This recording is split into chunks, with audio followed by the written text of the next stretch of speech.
आपके जीवन में आपको किस चीज की प्राप्ति कब होगी, कौन सी घटना आपके जीवन में कब घटित होगी, आपको किस कर्म के शुभ फल की प्राप्ति कब होगी या उसकी सजा आपको कब मिलेगी, ये सब निर्धारित करता है दशा कृपा।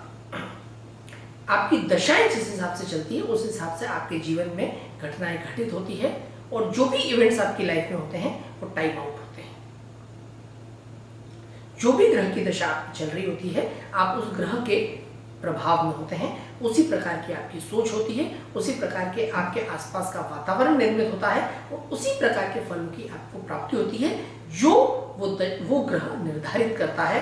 वही प्रकार के फल आपको उस दशा काल में प्राप्त होते हैं। दशाओं को समझना बहुत मुश्किल होता है क्योंकि दशाएं बहुत सारी चीजों के अनुरूप आपको फल प्रदान करती है कि वो ग्रह किस परिस्थिति में बैठा है, किस राशि में बैठा है, किस नवमांश में बैठा है, किस नक्षत्र में बैठा है, किस प्रकार के भाव में बैठा है और किस प्रकार के ग्रहों से दृष्ट है। ऐसे बहुत सारी चीजें डिपेंड करती है। वो फल को समझ पाना और भी अधिक कठिन हो जाता है जब वो जो ग्रह है बहुत सेंसिटिव हो, बहुत फास्ट मूवमेंट वाला हो, अर्थात तेजी से अपनी परिस्थितियों को बदलने वाला हो, बहुत कम समय में अधिक दूरी तय करने वाला हो, अर्थात कि बड़ी जल्दी जल्दी राशियां बदलने वाला हो। हम बात कर रहे हैं चंद्रमा की। चंद्रमा सबसे तेज भ्रमण करने वाला ग्रह है। माह में एक बार वो सूर्य से आकर के मिल लेता है अमावस्या के दिन। हर दिन वो अपनी कला बदलता है, इसीलिए कहा जाता है कि चंद्रमा की 16 कलाएं होती है। हर दिन वो अपना नक्षत्र बदलता है।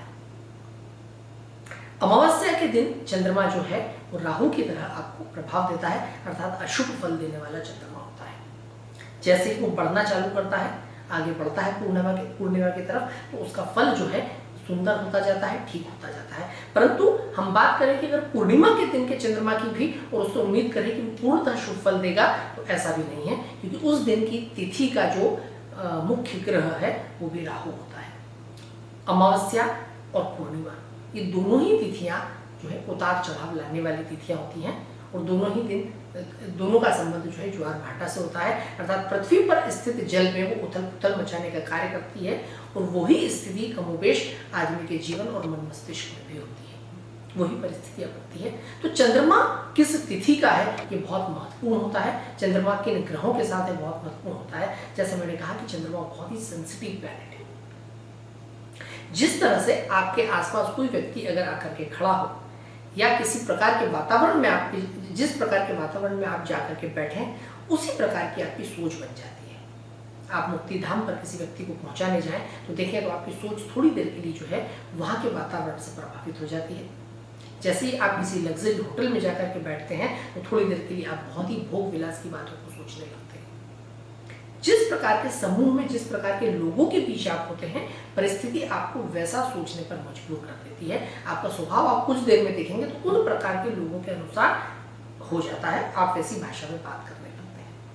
ठीक चंद्रमा के साथ भी वैसा ही होता है कि चंद्रमा एक पानी वाला ग्रह है, जल तत्व का ग्रह है। चंद्रमा का संबंध पानी से। जैसे ही चंद्रमा के ऊपर किसी प्रकार का प्रभाव आया, किसी प्रकार के ग्रह की दृष्टि आई तो चंद्रमा का प्रभाव बदल जाता है, चंद्रमा की परिस्थिति बदल जाती है और उस भाषा में आप सोचने लगते हैं, उस भाषा में आप बोलने लगते हैं। पानी को बहुत आसानी से अभिमंत्रित किया जा सकता है। आपने पंडित जी को देखा होगा पूजा करते हुए जल के ऊपर मंत्र बोल करके वो सबको छींटे मारते हैं, अर्थात उस जल को पवित्र कर देते हैं अभिमंत्रित करके। पानी बहुत जल्दी दूषित भी हो जाता है। पानी जैसा आप चाहें वैसा हो जाता है। कहा जाता है पानी रे पानी तेरा रंग कैसा, जो चीज आपने पानी में मिलाई पानी का रंग वैसा हो जाएगा। तो परिस्थिति वही परिस्थिति चंद्रमा के साथ भी होती है। बड़ी जल्दी चंद्रमा जो है रंग बदलने वाला ग्रह बन जाता है। अगर अशुभ भावों में चंद्रमा बैठा है तो वहां पर आपके विचारों का, आपकी मानसिकता का, आपकी सोच की शक्ति का नुकसान होगा। और अगर चंद्रमा की महादशा चल रही है तो कहीं ना कहीं उसका अशुभ परिणाम आपको फेस करना पड़ेगा। हम बात कर रहे हैं चंद्रमा की महादशा की, कि चंद्रमा की महादशा के दौरान आप किस प्रकार की परिस्थिति से गुजरते हैं। इसीलिए मैंने इतनी भूमिका बांधी। सबसे पहले समझना आवश्यक है कि चंद्रमा किस परिस्थिति में है, किस तिथि का चंद्रमा है। अगर चंद्रमा दूषित भावों में बैठा हुआ है, दूषित भावों से संबंध है छठे स्थान का, 12वें स्थान का या 8वें स्थान का चंद्रमा 8वें स्थान में आकर के पूर्णतः मृत प्राय हो जाता है। अर्थात आपको कहीं न कहीं चंद्रमा की उस दशा के दौरान इमोशनल सेटबैक्स, भावनात्मक आघात लगने की संभावना बहुत बढ़ जाती है। साथ में अगर कोई पाप ग्रह आकर के बैठ जाए तो आप मान करके चलें कि ऐसी परिस्थिति में आपकी भावनाएं पूर्णतः मृत हो जाएगी और आप जो है एक बड़े ड्राई नेचर के व्यक्ति हो जाएंगे। ड्राई नेचर से मेरा मतलब है कि आपकी भावनाएं कहीं ना कहीं भावनात्मक अलगाव आपको हो जाएगा। जिस भाषा का मैं सही तरीके से इस्तेमाल करना चाह रहा था वो मुझे अब मिली।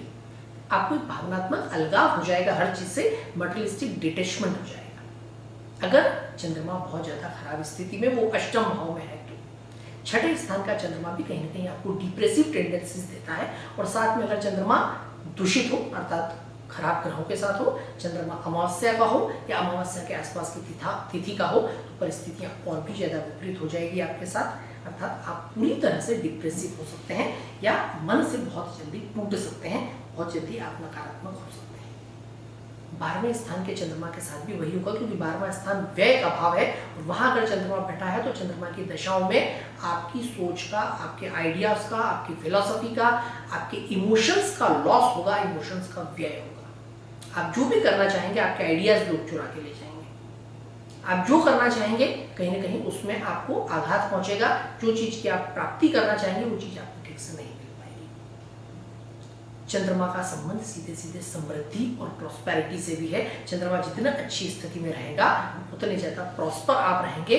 प्रॉस्पेरिटी से मतलब होता है मानसिक रूप से समृद्ध होना। आपके पास कितनी सुख सुविधा है ये उतना आवश्यक नहीं, आवश्यक ये ज्यादा अधिक है कि आप उन सुख सुविधाओं का भोग कितने अच्छे तरीके से कर रहे हैं। ये होती है असल समृद्धि। आपके पास बहुत सारी बड़ी बड़ी कारें हैं, बंगला है, मोटर है, बहुत सारा धन है, बहुत सारे लोग हैं, और अगर आप उस चीज का सही तरीके से भोग नहीं कर पा रहे हैं तो मान करके चलें कि आप समृद्ध व्यक्ति नहीं हैं। समृद्ध वो होगा जो सीमित आवश्यकताओं में भी आनंद का भोग करे। चंद्रमा मजबूत है तो आप में एक अट्रैक्शन होता है, आकर्षण होता है, आपके साथ लोग जुड़े हुए रहते हैं। कर्क राशि चंद्रमा की स्वराशि है, अर्थात खुद की राशि है। और अगर किसी व्यक्ति की कुंडली में चंद्रमा अच्छी स्थिति में कर्क राशि में विराजित हो तो ऐसा व्यक्ति भावना प्रधान व्यक्ति होता है, बड़ा सोशल होता है, बड़ा अच्छा बोलने वाला होता है, वाक्पटु होता है और अपनी वाणी से बड़ी जल्दी लोगों को प्रभावित कर लेता है। मजबूत चंद्रमा। वृश्चिक राशि में आकर के चंद्रमा जो है वो दूषित हो जाता है। कर्क राशि उसकी खुद की राशि है, वो भी जल तत्व की राशि है, परंतु वो एक सुंदर जल है। वृश्चिक राशि जो है वो भी जल तत्व की राशि है, परंतु 8वें भाव की होने की वजह से वो जल दूषित हो गए। दोनों जलों में अंतर है। वहां आकर के चंद्रमा आपका ड्राई हो जाता है।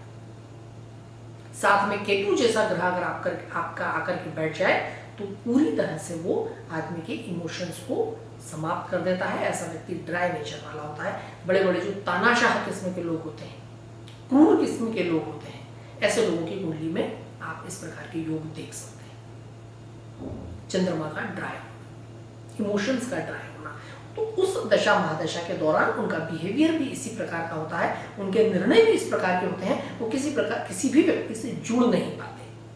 फॉलोअरशिप होना एक अलग चीज है और इमोशनल बॉन्डेज होना, इमोशनल कनेक्टिविटी होना एक बहुत अलग बात है। परंतु चंद्रमा मजबूत स्थिति में है, जैसे वृषभ राशि का चंद्रमा, यानी कि जिसे हम उच्च का चंद्रमा कहते हैं, बड़ी मजबूत स्थिति में, क्योंकि वृषभ राशि जो है एक तरफ तो शुक्र की राशि है, बड़ी क्रिएटिव राशि है, क्योंकि शुक्र एक क्रिएटिव प्लैनेट है, शुक्र रोमांस का ग्रह है, शुक्र इमोशंस का ग्रह है। दूसरी तरफ वृषभ राशि जो है वो पृथ्वी तत्व की राशि है, स्थिरता वाली राशि, अर्थात जो भावनाएं, जो थॉट्स, जो आइडियोलॉजीज है उसमें स्थिरता रहती है। आदमी अपनी मानसिकता को घड़ी घड़ी बदलता नहीं है, इसलिए चंद्रमा वहां पर आकर के बहुत अच्छी फल देता है। ऐसे लोग बड़े प्रॉस्पर भी होते हैं और उस प्रॉस्पेरिटी को, उस भौतिक सुविधाओं को बहुत अच्छे से एंजॉय भी करते हैं। इस दशा महादशा के दौरान जो चंद्रमा की दशा लगभग 10 वर्ष तक पूरी तरह से चलती है। चंद्रमा अगर मंगल के साथ हो तो ऐसी परिस्थिति में आदमी का नेचर बड़ा प्रैक्टिकल किस्म का होता है। इस योग को महालक्ष्मी योग कहते हैं, क्योंकि व्यक्ति मजबूत चंद्रमा के साथ बड़ा ही प्रोफेशनल अप्रोच वाला होता है। धन कमाने की उसमें विशेष कला होती है, धन को खर्च करने की विशेष कला होती है, या जो भी धन संपत्ति उसके पास है उसको वो संभाल करके रखने में सक्षम होता है। इस कैटेगरी के लोग बड़े वाकपटु और बड़े प्रैक्टिकल किस्म के होते हैं। किस तरीके से पैसे को कमा जाए, किस तरीके से मित्रता को निभाया जाए और किस तरह से अपने रिश्तों को संभाला जाए, ये तीनों ही बातों में अंतर बहुत बखूबी समझते हैं और उस चीज को संभाल करके भी चलते हैं। चंद्र मंगल महालक्ष्मी का राजयोग स्ट्रेट फॉरवर्ड बड़े बोल्ड किस्म की कैटेगरी होती है चंद्र मंगल महालक्ष्मी राजयोग। और बोल्ड लोग जो बहुत ज्यादा सोच विचार न करें, धन कमाने के प्रति उनकी सोच बहुत क्लियर हो, रिजिड हो, ऐसे लोग ही पैसा अधिक कमा सकते हैं या अपने पास जो पैसा है उस पैसे को संभाल करके रख सकते हैं। कर्क राशि का चंद्रमा जिसकी मैं बात कर रहा था, अगर ऐसी परिस्थिति में है और उसकी दशाएं चल रही है तो समृद्धि के लिए बहुत ही अच्छी परिस्थिति होती है। जल तत्व का चंद्रमा है जिसमें एक विशेष आकर्षण होता है। आप देखेंगे दुनिया में जितनी भी अधिक टूरिस्ट प्लेसेस हैं वो लगभग जल तत्व के पास ही है, अर्थात जल में लोगों को खींचने की, अट्रैक्ट करने की, धन को अट्रैक्ट करने की, टूरिस्ट को अट्रैक्ट करने की एक विशेष जो है काबिलियत होती है। अपने आप लोग उस जगह पर खींचे चले जाते हैं जहां पर पानी की अधिकता हो, सुंदर जल की अधिकता हो। मैं डिस्ट्रक्टिव वाटर की बात नहीं कर रहा हूं, शांत जल की मैं बात कर रहा हूं। ऋषि मुनियों के निवास स्थान भी ऐसी जगह पर होते चले आए हैं और आज के समय में बहुत बड़े बड़े रईस लोगों की जो कॉटेजेस होते हैं, बंगलोज होते हैं या फार्म हाउसेस होते हैं, वो भी इसी प्रकार के जल के कहीं ना कहीं आसपास होते हैं। ऐसी जगह पर जाना लोगों की मानसिकता को बदलता है। खराब मानसिकता के लोग भी या नकारात्मक परिस्थिति के लोग भी ऐसी जगह जाकर पे सकारात्मक हो जाते हैं, उनकी सोच बदल जाती है। पानी के पास जाने से आपके सोच में बदलाव आता है। और जब चंद्रमा ऑलरेडी ऐसी परिस्थिति में हो तो ऐसे लोग इस दशा महादशा के दौरान काफी अच्छी उन्नति प्राप्त करते हैं, बहुत ट्रैवल करते हैं, क्योंकि चौथे नंबर की राशि जल तत्व की राशि है। जल का यात्रा से भी संबंध है, प्रॉस्पेरिटी से भी संबंध हुआ, खिंचाव से भी संबंध हुआ और अपॉर्चुनिटी से भी संबंध हुआ। तो अगर अपनी कला का सही तरीके से उपयोग कर ले, अपनी सोच का सही तरीके से उपयोग कर ले तो बहुत अच्छी समृद्धि को अपनी तरफ आकर्षित करके रख सकते हैं। चंद्रमा की दशा महादशा के दौरान एक बात बहुत गहराई से समझने की है और वो है अपनी सोच में स्थिरता रखना। किसी भी प्रकार का बाहरी इन्फ्लुएंस से मेरा मतलब है कि आपके आसपास के लोगों द्वारा आपकी सोच को अगर प्रभावित किया जाता है तो बहुत जल्दी आपके एक्शन और थॉट्स वो बड़ी जल्दी बदल जाते हैं और उनके बदलने मात्र से आपकी दशा का फल बदल जाता है। तो चंद्रमा आपकी कुंडली में किसी भी परिस्थिति में क्यों न हो, आपको अपनी सोच को रिजिड रखना बहुत आवश्यक है। इसलिए आपको हमेशा ध्यान रखना है कि किसी भी बाहरी तत्व या परिस्थिति द्वारा आपकी मानसिकता में किसी प्रकार का बदलाव ना आए। सकारात्मक तो चल सकता है, नकारात्मक विशेष रूप से। लर्निंग एबिलिटीज आप अपनी बढ़ा सकते हैं, क्योंकि चंद्रमा जो है वो ग्रहण करने का सूचक है। जब अच्छी स्थिति में होता है, मानसिकता आपकी अच्छी होती है तो आप आइडियाज को ग्रहण करते हैं, क्रिएटिविटी को आप बढ़ा सकते हैं और ये आपकी डेफिनेटली इनकम को भी बढ़ाता है, आपकी प्रॉस्पेरिटी को भी बढ़ाता है। चंद्रमा वाणी का भी ग्रह है। चंद्रमा का संबंध वाणी से है। आपकी भाषा की जो कला है, आपकी बोलने की जो कला है, आपके लिए बहुत कुछ कर सकती है। दुनिया में आप जितने भी सफल लोग देखेंगे वो सारे सफल लोग इसलिए हैं कि उनके पास बात करने की कला है और कुछ उन्होंने दुनिया में नहीं दिया। आप बड़े नेताओं को देख सकते हैं, आप प्रभावी व्यक्तित्व वाले लोगों को देख सकते हैं, उनके पास लोगों को आकर्षित करने के लिए सबसे पहली चीज थी उनकी संवाद कला। चंद्रमा का कहीं ना कहीं संबंध उससे भी है, उस आकर्षण से भी है। तो ओवरऑल चंद्रमा की जो ये 10 वर्ष की महादशा होती है, कहने के लिए वो 10 वर्ष होते हैं परंतु बड़ी जल्दी बीत जाते हैं 10 वर्ष। तो उनका फल लेने के लिए आपको दिन ब दिन एक एक दिन इंपॉर्टेंट होता है कि किस तरह से आप अपनी लाइफ को इस दशा काल के दौरान प्लान करें।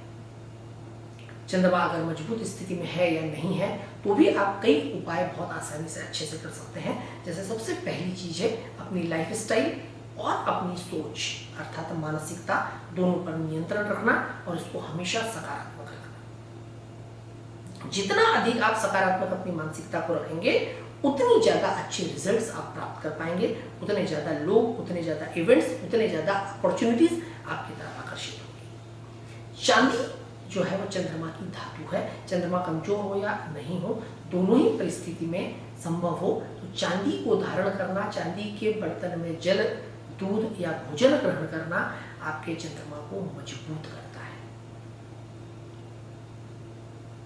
बहुत ही महत्वपूर्ण चीज है। मोती धारण करना या न करना ये डिपेंड करेगा कि आपकी कुंडली में चंद्रमा की स्थिति क्या है, परंतु चांदी के बर्तनों में भोजन ग्रहण आप कर सकते हैं अगर आपके लिए संभव है, या किसी भी रूप में चांदी को धारण कर सकते हैं। बिना मोती के भी आप चांदी को धारण कर सकते हैं। भगवान शिव ने अपने शीश पर चंद्रमा को धारण किया हुआ है। भगवान शिव की आराधना आपके चंद्रमा को मजबूती प्रदान करती है। तो किसी भी रूप में आप भगवान शिव की आराधना कर सकते हैं। आप अपने घर में अभिषेक करें, नियमित रूप से मंदिर जाएं, अभिषेक करें, जिस भी तरीके से कर सकते हैं आप भगवान शिव की नियमित रूप से आराधना करें। आपकी मानसिकता बदलेगी, आपको सकारात्मक ऊर्जा की प्राप्ति होगी। और तीसरा सबसे महत्वपूर्ण, आपकी मानसिकता को बल मिलेगा, नए आइडियाज आएंगे। नियमित रूप से कोशिश करें समय समय पर जल के तरफ, जल वाली जगह पर आप यात्राएं करें, आपको बहुत लाभ होगा। तीर्थाटन करें, तीर्थ पर नियमित रूप से जाने की चेष्टा करें, अच्छी जगहों पर जाने की चेष्टा करें जहां पर सकारात्मक ऊर्जा हो। आपकी मानसिकता को बल मिलेगा, सोच को बल मिलेगा, नए आइडियाज मिलेंगे। क्योंकि चंद्रमा की दशा महादशा में सबसे अधिक आवश्यक है आपके ऑरा को क्लीन रखना, अपनी वाणी को क्लीन रखना, अपनी भाषा को क्लीन रखना। तो आप जितनी अच्छी जगहों पर, जितनी तीर्थों पर यात्रा करेंगे उतनी ज्यादा अच्छी आपकी सोच होगी, अप्रोच होगी, आकर्षण आप में होगा। समय समय पर करते रहें। आवश्यक नहीं कि एक बार गए आप जाकर के और एक ज्योतिर्लिंग के दर्शन करके चले आए, या एक जगह पर जाकर के एक तीर्थ की यात्रा करके चले आए, साहब हो गया। ऐसा नहीं है। नियमित रूप से आपकी ऑरा की आपको क्लीनिंग करनी होती है। जिस प्रकार से आप अपने वाहन की सर्विसिंग करते हैं, आपके घर के अंदर जो गैजेट्स हैं, इक्विपमेंट्स हैं, जो भी चीजें होती है आप उनकी सर्विसिंग करते हैं, उनका सुधार कार्य करते रहते हैं, साफ सफाई करते हैं। आपके शरीर, आपके ऑरा की सफाई भी नियमित रूप से होना बहुत आवश्यक है। तो चंद्रमा के दोष भी अगर हैं तो ये नियमित रूप से करने से चंद्रमा आपका मजबूत होगा।